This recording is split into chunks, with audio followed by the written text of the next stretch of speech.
အားလုံးပဲမင်္ဂလာပါဗျအန်ဇူခတ်ဖာမာနေပြန်လေးကြိုဆိုလိုက်ပါတယ်ကျွန်တော်အန်ဇူပါ chapter 9ရဲ့အစမှာတော့ကိုတီညွတ်ပြစ်လိုက်တဲ့မီတော့အောက်ကျပြရတယ်တပြိုင်တည်းထဲမှာပဲကိုတီညွတ်နဲ့သူ့ရဲ့ဆင့်ခေါကောင်တွေကလည်းတိုက်ခိုက်ဖို့တော့ပြင်းဝင်သွားကြပါတယ်အဲ့လိုနဲ့ကိုတီညွတ်ကလည်းအကုန်တက်ကြစံဒီကောင်တွေကိုခေါင်းမအဲ့လိုမပေးနဲ့လို့ပြောလိုက်ပါတယ်တစ်ဖက်ကခိုးဖလက်ကောင်တွေကလည်းကိုတီညွတ်ကိုတိုက်ခိုက်ဖို့တော့မျက်နှာချင်းဆိုင်လာနေကြပြီကိုတီညွတ်နဲ့ဝင်ပလီတွေကလည်းအပီယုံတိုက်ခိုက်ကြပါတော့တယ်အဲ့လိုနဲ့သူတစ်ပြန်ကိုပြန်တိုက်ခိုက်နေကြရင်ကိုတီညွတ်ကဒီကောင်တွေကတကောင်ချင်းကြီးချားတဲ့နေရာမှာတော့အားနေကြတယ်ဒါပေမဲ့ဒီကောင်တွေရဲ့ပေါက်တူးနဲ့တိုက်ခိုက်ချက်တွေကိုရှောင်နိုင်မှုကအဓိကပဲအဲ့လိုနဲ့တခြားခိုးဖလက်ကောင်တွေကလည်းကိုတီညွတ်ကိုတိုက်ခိုက်ဖို့တော့ပြင်းဝင်လာတဲ့အချိန်မှာပဲကိုတီညွတ်ကသူ့ရဲ့ကိုပြောက်စွမ်းအောင်တုံးလိုက်ပါတယ်ကိုတီညွတ်ကိုတိုက်ခိုက်နေကြတဲ့ဝန်ပလီတွေကလည်းရှိရနေကိုတီညွတ်ကိုမမြင်ရတော့တာကြောင့်ကြောင်သွားပြီးတော့ချိန်ထဲမှာပဲကိုတီညွတ်ကဒီကောင်တွေရဲ့နောက်ကနေပေါ်လာပြီးတော့ခွေးမသားတွေမင်းဖေးကဒီမှာကွာလို့ပြောပြီးခိုးပလက်တွေရဲ့လက်တွေနဲ့ခေါင်းတွေခုတ်ပြချပလိုက်ပါတယ်အဲ့လိုနဲ့ကိုတီညွတ်ကလည်းခိုးပလက်တွေအကုန်လုံးတက်ပြီးသွားပြီဖြစ်တာကြောင့်ကိုတီညွတ်ကကိုပြောက်နိုင်တဲ့စကီးကလည်းအဆင်မတက်သွားခဲ့ပါတယ်ဒါပေမဲ့ကိုတီညွတ်ကလည်းဒီကောင်တွေရဲ့အဆင့်ကအရန်အားနဲ့ဒီနည်းနဲ့ဆိုရင်ငါအစစ်တက်ဖို့အတွက်လည်းအရန်ကိုနေခွေးလုံးနဲ့အဲ့နောက်တော့ကိုတီညွတ်ကတက်ဖြတ်ထားတဲ့ခိုးပလက်တွေကိုပြန်လဲဆင့်ခေါ်လိုက်ပြီးမင်းတို့ကောင်တွေကငါရဲ့ဝန်ပလီမကောင်းဆိုးဝါးတွေအစားထိုးတိုက်ခိုက်ပြီးမဲ့ကောင်တွေပဲရှေ့ဆက်သွားကြမယ်လို့ပြောလိုက်ပါတယ်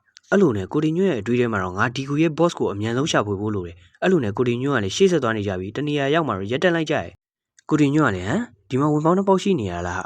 းအဲ့ခဏမှာတော့ကိုတီညွတ်ကလည်းတခုကိုသတိထားမိလိုက်ပြီငါမင်းကိုရှာတွေ့ပြီပဲလို့တစ်ချက်ပြောလိုက်ကသူ့ရဲ့ဝိညာဉ်မိတောင်နဲ့တစ်ချက်လမ်းပြစ်လိုက်ပါတယ်ကိုတီညွတ်ပြစ်လိုက်တဲ့အချိန်ကြောင့်ပေါက်ကွဲမှုတစ်ခုဖြစ်သွားခဲ့ပြီအဲ့ဒီပြစ်လိုက်တဲ့ကောင်တွေကဘာတွေလဲဆိုတော့ slime တွေပဲဖြစ်ပါတယ်အဲ့လိုနဲ့ကိုတီညွတ်ရဲ့နောက်မှာရှိတဲ့ကိုရီးယားနဲ့တကောင်ကောင်ချောင်းကြည့်နေပြီးချက်ချင်းဆိုလိုပဲကိုတီညွတ်တို့တိုက်ခိုက်ဖို့အတွက်ပြေးဝင်လာခဲ့ပါတယ်အဲ့လိုမတိုက်ခိုက်ခင်အချိန်လေးမှာပဲကိုတီညွတ်ရဲ့အတွေးထဲမှာတော့ဟိုးရှိခေအချိန်တွေကအားကြီးတဲ့သူကအားနည်းသူကိုအနိုင်ယူပြီးရှင်းတဲ့နေထိုင်ဖို့အတွက်တဘာဝရဲ့ဥပဒေတစ်ခုဖြစ်ခဲ့တယ်အစာကွင်းဆက်တစ်ခုအနေနဲ့ကြည့်မယ်ဆိုရင်လည်းကိုယ်တိုင်မုံဆိုးဖြစ်နိုင်တယ်လို့အားကြီးသူတွေတွေ့တဲ့အခါမှာလည်းတားကုန်ဖြစ်သွားနိုင်တယ်အဲ့ဒါကြောင့်ပဲကိုတီညွတ်ကလည်းအန်နီရဲ့နေရာထဲမှာချောင်းမောင်းနေရလို့တွေးနေခဲ့ပြီးတော့ယခုလက်ရှိအချိန်မှာတော့ခိုးပလက်ကောင်ကိုတီညွတ်တို့ကနောက်ဘက်ကနေတိုက်ခိုက်ဖို့အတွက်ပြေးဝင်လာပြီးတော့အပြင်းပြင်းနဲ့ရိုက်ချလိုက်တဲ့အချိန်မှာပဲ chapter 9လေးကဒီနားမှာပဲဆုံးသက်ထားပါရဲ့ဗျ chapter 10ရဲ့အစမှာတော့ကိုတီညွတ်ကတခါတလေမိုးဆိုးတွေကလည်းတားကောင်ရောင်ဆောင်ပြီးတော့ပြန်လည်တိုက်ခိုက်တကြရဆိုပြီးတွေးနေခဲ့ရပေါ့အဲ့လိုနဲ့ကိုတီညွတ်ကလည်းအခုအဖြစ်ပြက်ကလည်းဒီရဲ့အခိုက်အတန့်လိုမျိုးပဲလို့ပြောပြီးတော့သူ့ကိုတိုက်ခတ်လိုက်ခိုးပလက်ရဲ့ကြားဖို့လက်တစ်ဖက်နဲ့ထိန်ကာထားလိုက်ကကိုတီညွတ်ကလည်းမိပြီလို့ပြောလိုက်ပြီးတော့ကိုင်းထားတဲ့ကြိုက်ဘုတ်ကနေတစ်စင်ခိုးပလက်ကောင်ကိုင်းပေါက်ပစ်လိုက်ပါ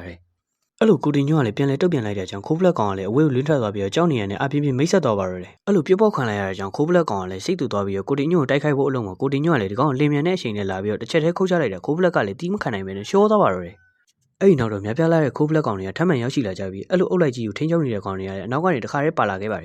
ယ်အဲ့ဒီနောက်တော့ကိုတီညွတ်ကလည်းဟာဒီကောင်တွေကအကောင်40လောက်ရှိရလားမဟုတ်ဘူးက50လောက်ရှိမှတင်တယ်တော်တော်အရေးအတွက်များတာပဲဒါပေမဲ့ငါဘက်ကကြည့်မယ်ဆိုရင်ဒီလောက်အရေးအတွက်ကငါအတွက်ကြောက်စရာမဟုတ်ဘူးလို့ပြောလိုက်ပါတယ်အဲ့ဒီနောက်ကိုတီညွတ်ကသူ့ရဲ့တင်းစေးရတဲ့အကောင်တွေအကုန်လုံးထုတ်လိုက်ပြီးတော့မင်းတို့တွေလီကောင်းလေးသွန်ရှိရမယ့်အချိန်ပဲလို့ပြောလိုက်ပါတယ်အဲ့လိုနဲ့ကိုတီညွတ်ကလည်းသူ့ရဲ့စင်ကိုကောင်တွေအမဲလိုက်ဖို့အတွက်စတင်ဖို့အတွက်ပြောလိုက်တဲ့ကြောင့်ကိုတီညွတ်ရဲ့စင်ကိုကောင်တွေကလည်းခိုးပလက်ကောင်တွေစီကိုစတင်ပြေးပြီးတိုက်ခိုက်လိုက်ကြပါတယ်အဲ့လိုတိုက်ခိုက်နေကြရင်ကိုတီညွတ်ရဲ့မကောင်းဆိုးက boss ဝင်ပလီကောင်ကလည်းသူ့ရဲ့ဟင်းရောက်ချင်း skill ကိုတုံးလိုက်တဲ့ကြောင့်ခိုးပလက်တော်တော်များများလည်းအဝေးကိုလင်းထွက်သွားကြပါတယ်အဲ့လိုဟင်းရောက်တဲ့ကြောင့်ပဲအနောက်ကပါလာတဲ့ခိုးပလက်ကောင်တွေကိုထိန်းချုပ်နေတဲ့ကောင်တွေကလည်း damage ထိပြီးမူးဝေသွားတဲ့ကြောင့်ကိုတီညွတ်ကလည်းဒါအခွင့်အရေးပဲလို့ပြောပြီးတော့အကုန်လုံးအားပါတက်ခိုင်းလိုက်ပါတယ်အဲ့လိုနဲ့ကိုတီညွတ်ရဲ့စင်ခေါ်ကောင်တွေကလည်းခိုးပလက်ကောင်တွေကိုတက်ဖြတ်နေခဲ့ပြီးတီသွားတဲ့ကောင်တွေကိုလည်းကိုတီညွတ်ကပြန်လဲဆင်းခေါ်လိုက်ပါတယ်အဲ့လိုကိုတီညွတ်ကအကုန်လုံးတက်ဖြတ်လိုက်တာကြောင့်ကျန်နေတဲ့နှစ်ကောင်ကလည်းကြောက်ပြီးပြန်ပြီးမလို့တော့မှာပဲကိုတီညွတ်ကလည်းမင်းတို့ထွက်ပြေးဖို့လုပ်နေကြလားဆိုတဲ့အတန်နဲ့အတူလှိမ့်မြန်စွာနားကိုရောက်ရှိလာခဲ့ပြီးစောင်းမြန်တဲ့ခုတ်ချက်တွေနဲ့အတူမင်းတို့ထွက်ပြေးခြင်းငါရဲ့ဓာတ်ချက်တွေကိုအရင်ကြော်ဖြတ်လိုက်ပါအောင်လို့ပြောပြီးနှစ်ကောင်စလုံးကိုတက်ဆုပ်ပလိုက်ပါတယ်အဲ့လိုတက်ဖြတ်လိုက်ပြီးတိတ်မကြခင်အချိန်မှာပဲကိုတီညွတ်ကိုအားပြင်းတဲ့အချိန်တစ်ခုကလာပြီးတော့တိုက်ခတ်ခဲ့တယ်အဲ့လိုလာတိုက်ခတ်တာကိုလည်းကိုတီညွတ်ကအမြန်ရှောင်လိုက်ပြီးတိုက်ခတ်လာတာဘာလို့လဲဆိုတော့ခိုးပလက်ကောင်တွေရဲ့ခေါင်းဆောင်ပါခိုးပလက်တွေရဲ့ခေါင်းဆောင်ဆိုတော့တိလိုက်တဲ့ကိုတီညွတ်ကလည်းမင်းကငါစောင့်နေရအကြာကြီးပဲဆိုပြီးပြောလိုက်က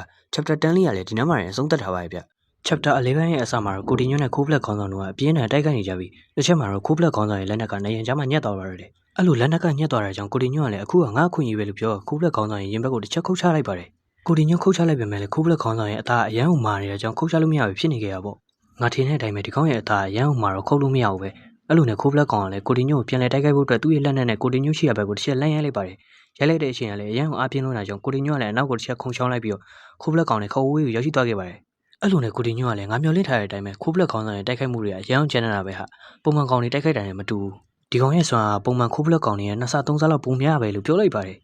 ်အဲ့လိုနဲ့ကိုတီညွတ်ကလည်းသူ့ရဲ့ဝိညာဉ်မီးရောက်စွမ်းအားကိုထုတ်လိုက်ပြီးငါအရင်ဆုံးတော့အကွာဝေးတစ်ခုကနေထိခိုက်မှုနဲ့ထိန်းထားဖို့လိုတယ်ဆိုပြီးပြောလိုက်ပြီးတော့သူ့ရဲ့စင့်ကိုကောင်တွေခိုးပလက်ခေါင်းဆောင်ကိုတိုက်ခိုက်ခိုင်းလိုက်ပါတယ